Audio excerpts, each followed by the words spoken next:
ఒక ఊరిలో సీను అనే అల్లరి పిల్లవాడు ఉండేవాడు. వాడు చేసే అల్లరి అంతా ఇంతా కాదు. ఒకరోజు ఆ ఊరిలో ఉండే చాకలివాడు పని మీద వెళుతూ ఉన్నాడు. సీనుకు ఆ చాకలిని పడివెయ్యాలి అనిపించి చాకలి దగ్గరగా రాగానే అరటి తొక్క విసిరాడు. చాకలి వేగంతో వెళుతూ అరటి తొక్కపై కాలు వేసి జారి దబ్బున పడ్డాడు.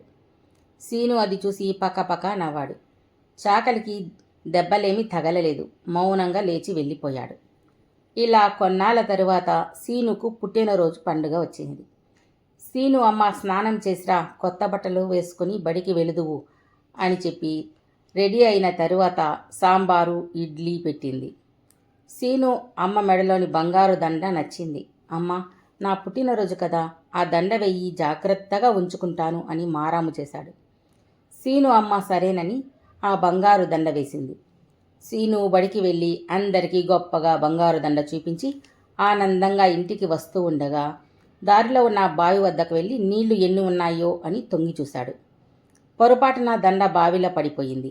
రాముకు భయంతో ముచ్చమటలు పోశాయి. ఇంటికి వెళితే అమ్మా నాన్న వీపు విమానం మోత మోగిస్తారు అని ఏడుస్తూ అక్కడే కూర్చొని ఏడుస్తూ ఉన్నాడు. ఇంతలో చాకలి అటుగా వచ్చాడు. ఏరా సీను, ఏడుస్తున్నావేమిటి, ఏమైంది అని అడిగాడు. సీను వెక్కిళ్ళు పెడుతూ జరిగిందంతా చెప్పాడు. అరే ఉండు, నేను తీసిస్తాను అని తాడు నడుముకు కట్టుకొని బావిలోకి దిగి కాసేపు వెతికి ఎలాగోగలాగా దండను దొరికించుకొని తెచ్చి సీనుకు ఇచ్చాడు. సీను ఏడుపు ఆపి, మీకు నా మీద కోపం లేదా, ఆ రోజు మిమ్మల్ని పడేశాను కదా అని అన్నాడు.